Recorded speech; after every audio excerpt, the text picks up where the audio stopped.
Welcome to the Basic Bee podcast, a show for the wannabe SEO savvy service providers among us, for the coaches and consultants who dream of becoming known for their storytelling skills, not to mention the solopreneurs who straight up need to master all things social proof to increase sales.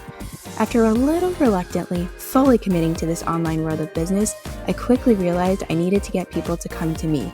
I needed to tell them I was here and how I could support them. I dove headfirst into social proof, which led me to SEO, which led me to storytelling.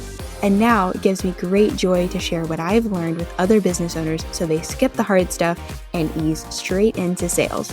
This podcast gives you expert insights, actionable takeaways, and casual convos with some of the online world's best and brightest experts and strategists. I think that's enough of an intro, so here we go.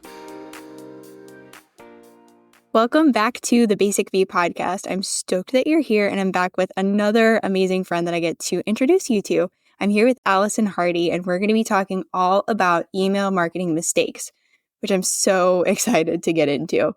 But before I do, here's a quick intro.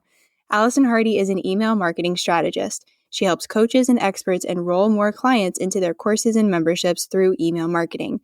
Allison is the creator of the Six Figure Secrets podcast, a Huffington Post contributor, has been featured in YFS magazine, and was named one of Washington, D.C.'s most influential professionals under 40 by Washington Life magazine. Also, I have to tell you, if Allison ever invites you to join a bundle, say yes. Trust me, figure it out later, say yes. I had over 200 new email subscribers. It broke my Zapier, however you say it, and it was absolutely fantastic. Welcome, Allison. Well, that was amazing. I love that your Zapier broke as a result of our collaboration. It was fantastic. I was like, I didn't know I could break Zapier, but here we go. Yeah, well, that's great. Well, I'm very happy to hear that. So thanks for sharing that. Yeah, thank you so much. It was really fun. I just had to say that in case anyone ever gets invited and they're like, I don't know, just do it. Yeah, heck yeah. All right, I'm going to hit you with the question that I ask everyone. You cannot mess it up, and then we'll get into our fun topic. Are you ready? Oh, I'm ready. Which do you believe is the most important for sales? SEO, storytelling, or social proof? Social proof. Tell me more. I think you can tell people how awesome you are all day long, but when someone else says how awesome you are, it's a whole lot more powerful. Right? Yeah. I like it. Succinct, to the point. It's just, yeah. All right, let's get into email marketing mistakes.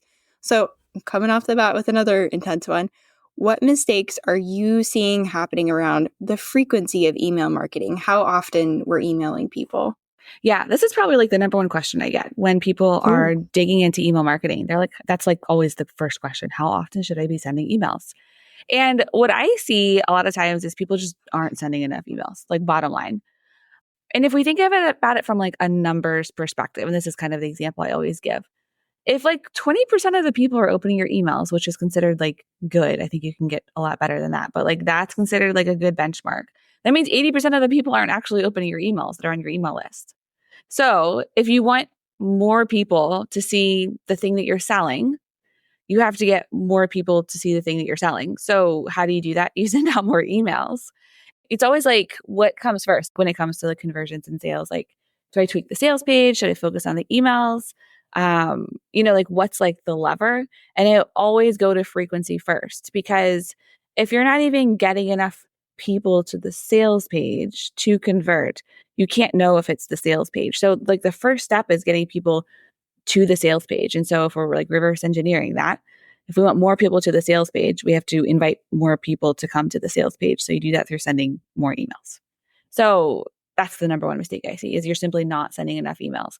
You want to be sick of yourself after you're done, a launch, for example. You want to be so tired of talking about your thing. And that's probably when you've probably sent enough emails, and maybe not even enough. Maybe you need to be really tired of yourself, but just send more emails. You'll get more sales if you send more emails. Yeah, and I'm on your email list, and I'm guessing, because I don't even open all of them, but I see your name all the time, so you're very top of mind. I mean, Right. Case in point, if I'm using myself as the example, but I would guess that you're in my inbox, I don't know, 3-4 times a week at least. Mm-hmm. Does that match up with what you're sending? Yeah, if you're not in a funnel, it's a little less, but if you're in a funnel, I'm in your inbox every single day. And that creates, like you just said, I'm top of mind. I'm always there. I'm hanging out. You can open the email if you want to, or if you don't want to, that's fine too. But I'm always sharing something over on email because that's where the sales come from. Yeah. And why not? I mean, we have people who want to hear from us. Right. So we have to talk to them. And that's not to say that I don't miss a week or don't have a day where I intended to send an email and it's like, oh crap, here we are, it's 5 p.m. and I just want to go eat dinner and lounge. Right. But, might as well take advantage of it. I remember it was sometime last year where I really made a conscious effort to go from 1 email a week to 2 emails a week. And there were a couple weeks in there where I had a couple promotions going on at the same time and I like broke all of the rules.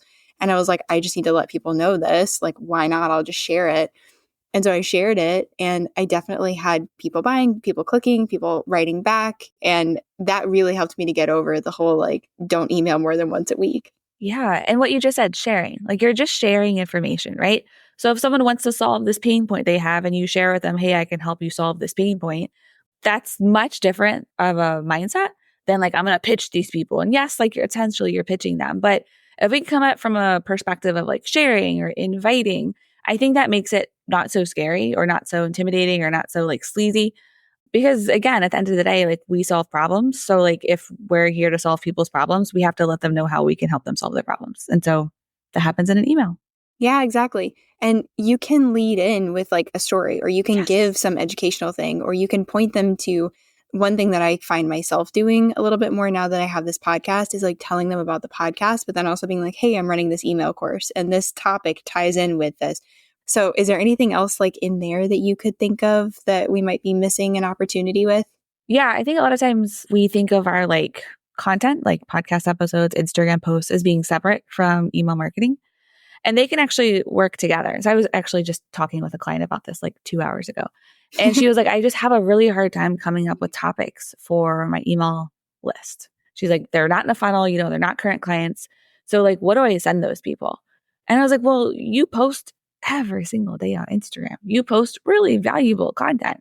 It's like, so can you just take that content from Instagram and send it to email? Like, she's like, well, what if people are like following me on Instagram and on my email list?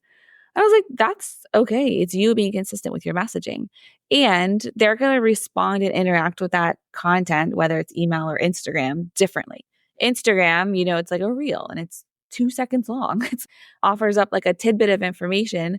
But on email, maybe you go deeper. So maybe you cover like a first step of a process, but in email, maybe you cover the whole process. So it's more like long form content versus short form content.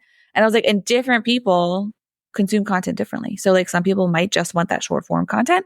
Some people want that longer form content and that's okay. So I think that's something we can definitely focus on too. If you're having a really hard time, like what in the world do I say to these people on my email list? What's the content you're already creating? And how can you just maximize that in a more efficient way through email? Yeah, I love that. And I'll even take a case study and, if it's a done for you case study that I've written for a client, I'll be like, hey, here's how you can use it in your email. If you just like copy paste the intro and then have a button and say like, read the full case study here. I mean, it can be that simple. It can be that simple. I know you should probably pause there. It can be that simple. But we get so in our heads about making things so complicated and it really doesn't have to be. And talk about, sharing the same thing on Instagram and in email marketing. I remember there was one week where with 2 different business owners, I saw them share essentially the same thing in slightly different formats on Threads, LinkedIn, email, and Instagram. And Heck yeah. I wasn't annoyed by that. I was like, oh, cool. I see what they're doing. Oh, cool. Like, it's great to have that reminder. Like, I was not annoyed. So I think that's one thing that we also get in our brain spaces about where it's like, I'm going to annoy people. No. And if you do, they're not your people to begin with. They're not So your people. they can unsubscribe, they can unfollow, like they can do all those things. Like that's a choice that they can make, but it's your job to show up and to be, staying top of mind because that's how you grow your business. You have a problem to solve, you can help people. Yeah, exactly. I know a lot of people do that with email. Some people do that with Instagram where they're just pushing out content and staying top of mind. I also, for me, the biggest thing that built my like people knowing my name was going and being in bundles, going and being on podcasts, going and being like guest teaching. So whatever that looks like for you, just get out there, get your stuff out there, get your name out there, get your messaging out there, and people will start to associate you like I did with Allison, email marketing, like whatever your thing is. That's the whole point of doing this stuff. Get your name out there, get the recognition, and then get people coming into your world. Absolutely. So what else are you seeing done wrong with selling in emails? I see people being almost apologetic to sell.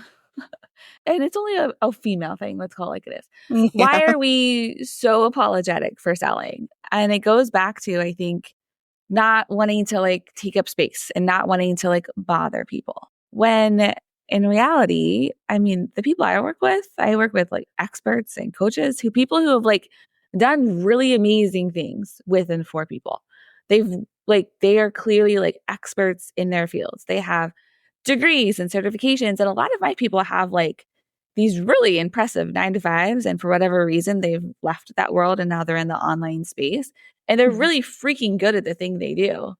But for whatever reason, they're almost apologetic about telling people, hey, I can help you. When in their 9-to-5, they didn't have that problem. So it's an interesting duality there.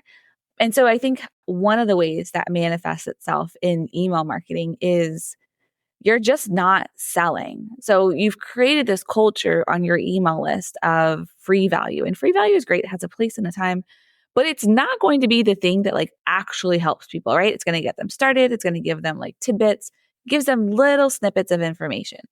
The best way you can help someone is by getting them inside of your program. So we create this culture of free value so that when we do actually sell to our list, they're like, wait, what? We have to buy things? And that doesn't work. So you barrage them with all this free content. And then when they finally get the opportunity to buy from you, it doesn't work. And so then there's a whole story that goes on there. Oh my gosh, my offer wasn't good or my sales page was terrible. No, it's probably just that you weren't selling from the beginning. So if you can sell from like the very first time someone meets you, if you could offer them like a $7, $27 like digital product that maybe complements like the lead magnet, that's a great way to create that culture of selling and buying inside of your email marketing. So even if they don't buy from you, it's still like, okay, girlfriend's open for business. All right. Now I know some information about that. So you're creating that culture of selling and buying inside of your email list so that when you do continue to sell to them or you enter them into a pitch sequence, they're not surprised. It's not like this, like, what, I have to buy things type of mentality. It makes it so they're like, okay, yeah, here we go. And again, if they don't like it, they can unsubscribe. That's okay. It's totally okay. And that's not something that you need to take personally. No. I think at some point I probably did take it personally, or at least a For little sure. bit. But now I see them and I'm like, this is exciting. Right. You've graduated or you just like realize you don't need me. Like, cool. Go make space for other people who are going to be on here and like go do your thing. Yeah. We get so in our heads about that. We do. I got 45 unsubscribes from an email the other day. And I was like, oh, wow, that's a high one for me. That's a high one. All right. So then I was like, okay, well, let's look at the email. And I read back to the email and it was talking about some beliefs I have that I feel really strongly about. And I was like, okay, I'm pretty non-negotiable on that. And this is my point of view. And so, okay, I'm okay with that. Those people are telling me they're not my people. And I'm actually okay with that. So I think we need to get in that sort of frame of mind when it comes to dealing with unsubscribes. And you know what we're relaying. If someone's like, that is like a no-go for them, heck yeah, please unsubscribe. Like, do me a favor, do everyone a favor. And that's okay. We're allowed to have different opinions about things. Yeah, exactly. And that's saving you and them a headache in the future. You don't have to have some awkward clash. You don't have to have that conversation of like, well, actually, we've already signed a contract, but I don't think that this is a fit, like right. Yeah. It could be so much worse. And unsubscribe is like not a big deal. Yes. I've had nightmare clients before and I like looked back at like the process in which they came to me and I'm like, oh, it's because the content that they came off of, it's like 95% me, but like maybe a little fluffy or maybe like sugar-coated something. I wasn't like fully me. And I'm like, well, that's why they're not my person. And that's okay. Yeah, that's totally okay. And that doesn't mean you don't then put that content out there. It doesn't mean you have to be incredibly divisive every time you're putting some piece of content out there. But that's just good to know. And you can see that and you can watch that pattern and be like, oh, okay, that makes so much sense.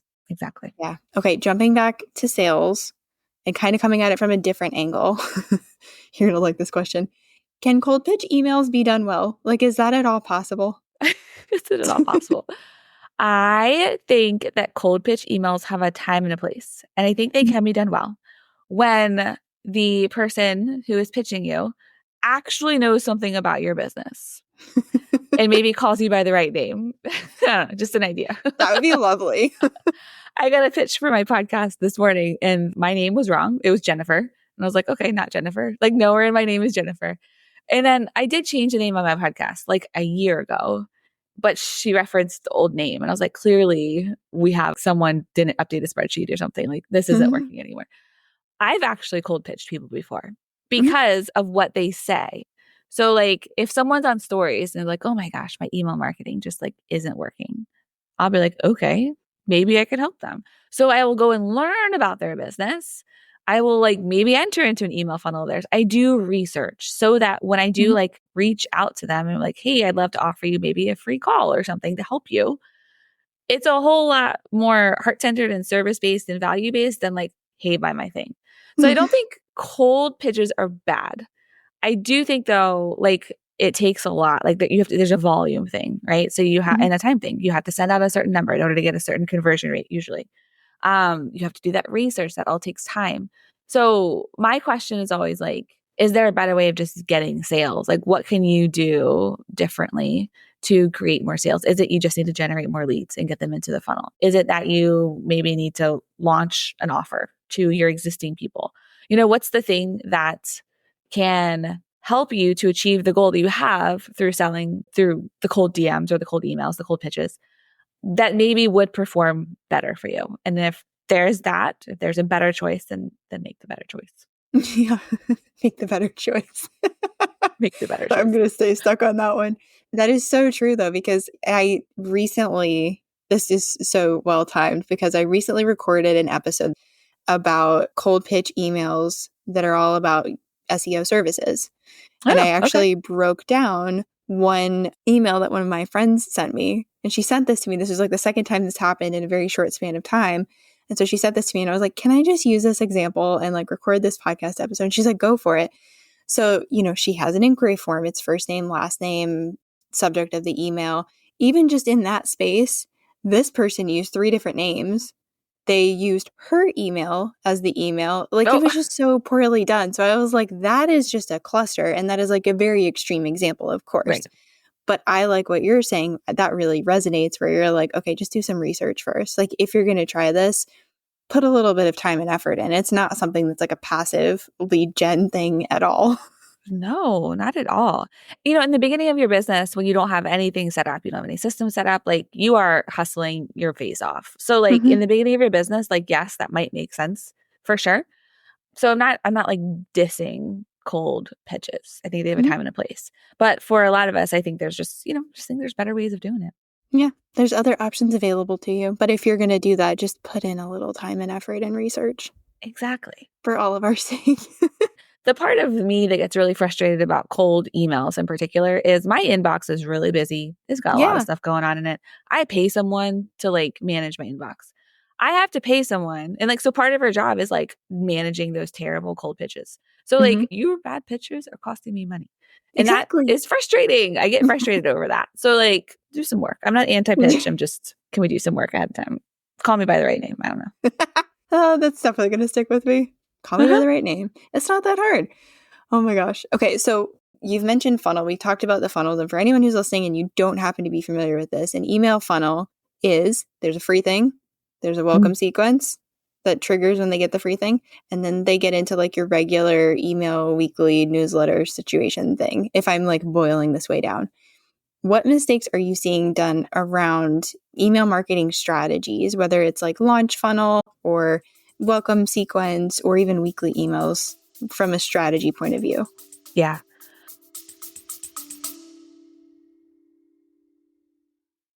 Hey, fellow podcaster. I see you out here wanting to do more with SEO, but not even knowing where to begin or what to do.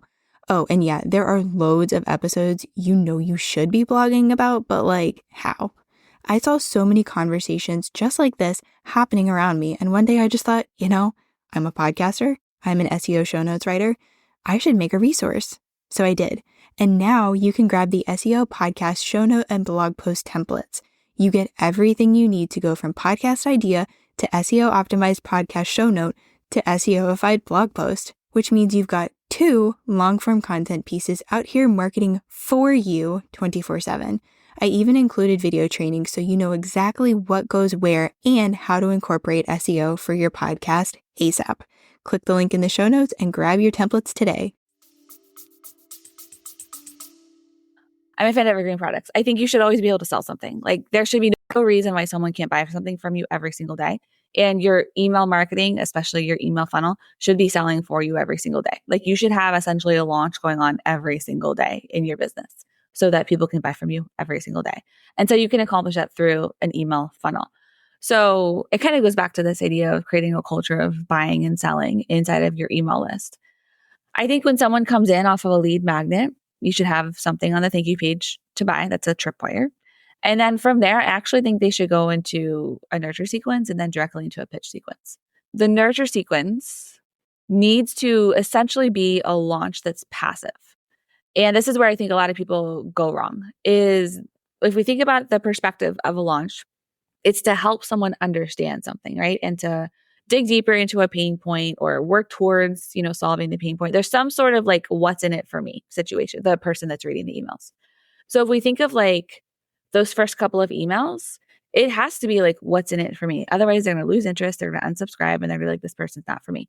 One of the things I see a lot of people doing in that first nurture, some people call it a welcome sequence. I call it a nurture sequence, is a lot of times in welcome sequences, it's all about you and how you can help them. And while you're great and awesome and you do awesome things with your people, it's just not helpful to that person. If that person has a pain point and they're like, I think this person might be the person to solve it for me, then you need to get them to some sort of place where they understand that you can actually help them. One of the best ways to do that is to actually help them. I had a colleague say that to me one time. She was like, Allison, one of the best ways you can help someone is like by actually helping them. And I was like, yeah, for sure. And she was like, so like apply that to everything you do. I was like, okay. At the time I was like, duh, like why would you even say that to me? But after thinking about it, I was like, that's what she was referring to. So like, if the promise of your business is a certain thing, right? You help them do X, Y, and Z.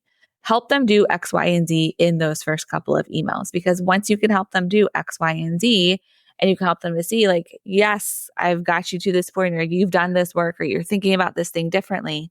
When you offer them up the opportunity to come into the program that will help them to actually do the thing, like fully 100%, it's a lot easier to say yes than like if you've just shared a couple of testimonials and like case studies with no like context, right?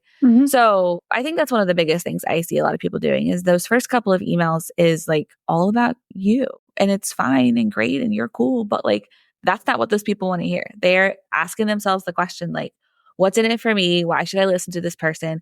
Why should I take 10 minutes out of my day and watch this video that she recorded for me? Like that's a big chunk of time. I've got a lot of things going on. So I think answering that question, I think is a really powerful kind of shift in how we think about those first couple of emails after coming in off of a lead magnet. I like that a lot. And I'm even as you're saying that, I'm like playing back my welcome sequence, my nurture sequence. And I'm like, did I do? And I do think I do that. I'm sure I could do it even more. But like I know with my SEO basics checklist, I think it's email 3. It might be a little bit further on in the sequence, but I send them a Loom video, which you can throw into double speed, which I love pointing out because I'm all about efficiency. Yes. So you could throw that into 2x, but I walk them through that. I guide them through it. So it's not a full-blown tutorial, but I'm walking you through that. I'm giving you some like practical next steps of like what you can do to actually make use of this thing that you got. Yes. So I love that whole idea. Now I'm going to go back and look at that sequence as well as like all my emails. I'm going to be like, am I actually helping them do the thing that they want help with? And like, that's the point of a lead magnet, right? Is to like get them to know something or to understand something or a tool to help them speed up the process. So if we take that idea and put it in those first couple of emails, I think it kind of reiterates like your spirit to help people. I think it creates a better connection. I agree. And this probably feeds into the next question. But like, what mistakes are you seeing that really, it's just not helping us to stand out from the crowd, especially in a crowded inbox? Yes. Subject lines. So subject lines are like the thing that determines if your people are going to answer or open up the email, right? It's the first like line of defense. So your subject line needs to, you're probably like, obviously, your subject line needs to be captivating. But like the way we create captivating subject lines is we focus on it being captivating. I always think it's really helpful to show like some sort of transformation inside of the subject line. So from 7 to 100 email list subscribers in one day, like that's super exciting, right? All right, sign me up. Tell me more. Or like pounds lost. It just depends on your industry. So if you can show numbers, that's really helpful. Putting in emojis can be really helpful because it helps to show your personality. I'm an elder millennial, so we use emojis very differently than apparently other people. Yeah, apparently, but whatever. Whatever. I have a VA who's 23 years old, and she sent me a Voxer, and it was a skull. And I was like, why are you dead? Like, what's going on here? I was concerned.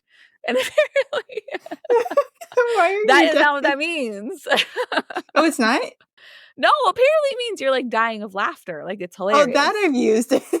I didn't understand Correctly. that. No, I'm almost 40. Like, I think it's just over my head. I think I'm like close enough where I'm like, okay, but then there are words where I'm like, I don't follow. But emojis, I usually can follow. Yeah, no, emojis. I'm too far gone, I think. Yeah, my son used the word sus the other day, and I was like, what the heck does that mean? Yes. Tell me more. Yeah, like it's suspect. I actually was working with a chiropractor 3 years ago or something like that. And he said that in his chiropractic office. And I come from the background of like healthcare where like most people don't talk like that. And I was like, I love this place so much. Like we can just like talk and be normal people. Yes, back to subject lines. I totally love using emojis in there. I have seen them used sometimes where it's like the intention was that the emojis, you would read them as one would read emojis. But like I got stuck on that for so long and I couldn't figure out what they were saying. Oh, that's interesting. It was like by one person. And I think for a while it was like, let me figure out what they're talking about and just like click and open this thing. And then at some point I was like, I don't feel like doing mental math today. I just don't want to. This is too much work for me. So emojis are super helpful. Like transformations are super helpful. Numbers are super helpful. Anything that really shows what the work is that you actually do. I know this sounds, again, kind of silly, but like, let's say you help people grow their email lists. So like, instead of saying like 100% email list growth, again, that requires people to be like, what's 100% email list growth? What does that mean?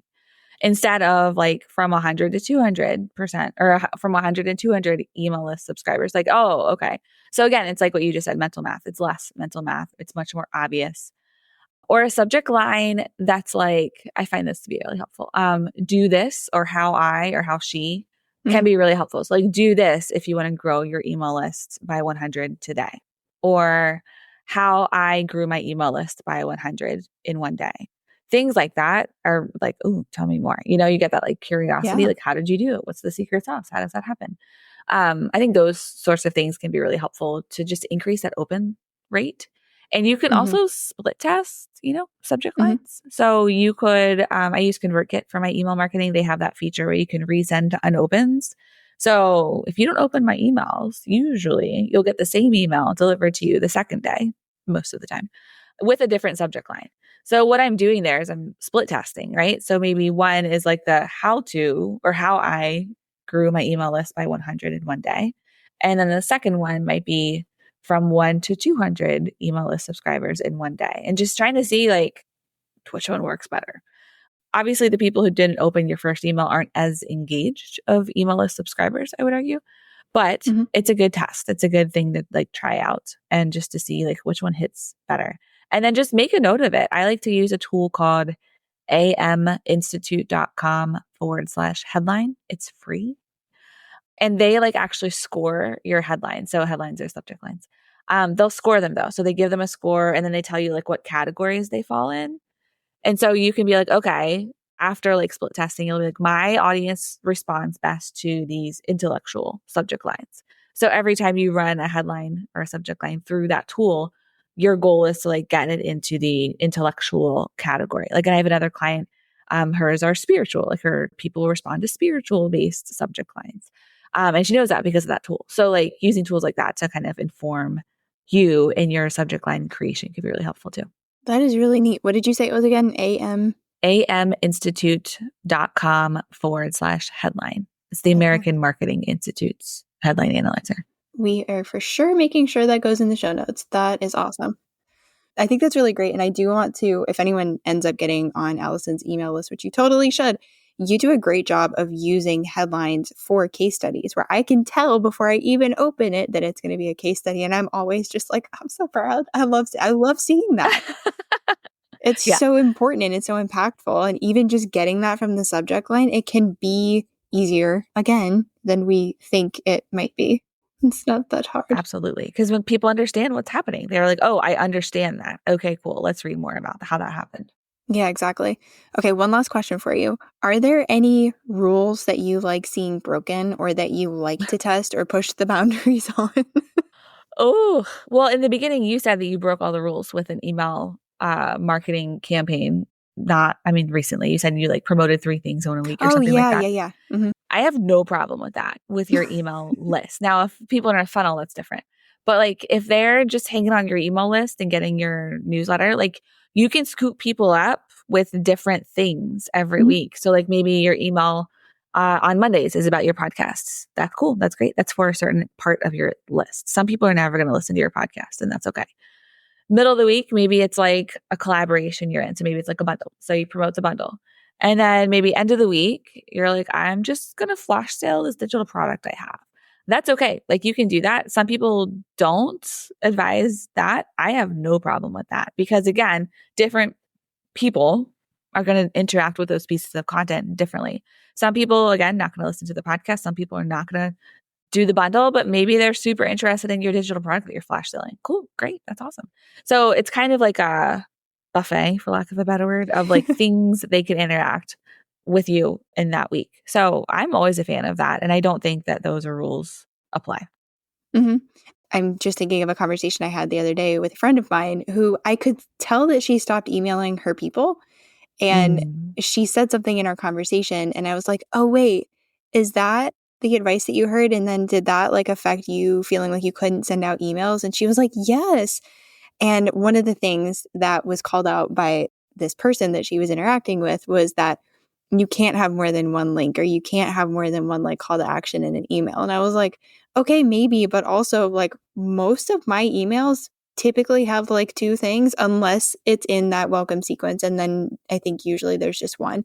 So I know that there's a rule, but I also know that my people on my email list have gotten to know me and how I write and what I do and what I share and how I share it. So I told my friend, I was like, please just like go back to writing because like I love seeing your emails. And she was like, okay, I'm going to try. I'm going to go do it.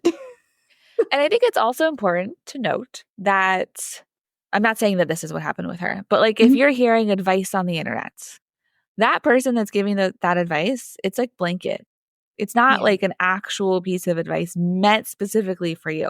Maybe it could be helpful, but like all things, take it with a grain of salt. So like look at your business and be like, okay, does this advice apply?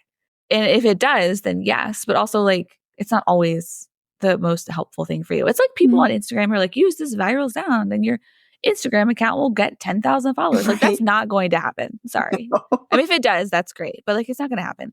But like just because, they have that opinion, it doesn't mean it's wrong. It just means like maybe your account's not primed for that type of growth right now. So like take that idea and apply it to everything. If it's like blanket advice, like I don't know if it's 100% worth listening to. Maybe 95%, but not 100. Yeah, I really think that has to go through our filter. I've had to become a much better filter of just like I consume things, I'm out there, I'm looking at things, I'm listening to things. But that doesn't mean that I need to take it all to heart and like No. make those changes on my thing. And something that I'm noticing that's coming up in the conversation that I haven't called out yet is just like having the sense of playfulness and adventure and just like trying it. Just like go for it. So if you have an idea, try it. If you want to maybe go from not emailing your list to like once a week to maybe bumping that up to like 3 times a week or something, just try it. The worst that's going to happen is again, someone's going to unsubscribe. Okay. Like don't let that hurt your feelings for too long. Right. There's more people out there who Yeah. are way more ideal, who are way more interested in learning about you and what you can help them with. And so like that person unsubscribing is creating space for more of those people. So like if someone's angry because you email 3 times a week instead of 2, they're not yours anyways. They're not your people. Oh my gosh, this has been wonderful. All right, where can people find you so they can get more Allison in their lives? Yeah, you can come hang out with me on Instagram. My handle is Allison_Hardy_. And if you want to learn more about pitch sequences, those are my jam. I've created a 7 email system that has helped my clients go from like 0 sales to $100,000 in sales in 93 days. So I would love to have you grab it. It's called Pitch Perfect. And Brittany, you said you have the link for it. I do. I made sure I have that link. I have our headline link. I've got all the things. Amazing. Oh my gosh, thank you so much for joining me. This has been really amazing. Yeah, thank you for having me. I really appreciate it. Of course. All right, we'll catch you next time. That was really something, wasn't it? Let that really sink in and guide you toward being the answer to even more Googled questions. Thanks so much for joining me this episode. You are the reason this show exists and that it keeps growing. You know, thanks to all those follows and reviews. If you know someone who could benefit from what was shared, send it to them. We don't do shy around here. If you thought of clarifying or follow-up questions while listening, you know what to do. Say hi on Instagram. Check the show notes for all the things that were mentioned, and I'll talk to you soon, friend. Okay, you get it. You know SEO is important, but no, you're not interested in learning another skill. Who has the time? But who are you supposed to trust with the task of getting SEO to work for you? Someone who won't ghost you mid-project or treat you like a dum-dum lollipop. Someone who actually wants to empower you and your team with all things SEO. Hi, yes, it's me, Brittany, and you are the person I created the SEO packet for. You're curious, you want to understand this thing better, but like only a little bit. You don't actually want to do the doing. This way, you get the key SEO stuff super fast, and you get support throughout and beyond the project. No more letting Google gift you the wrong SEO strategy. Time to put the right words in the right places and get found online by the right people. Find all the info you need below.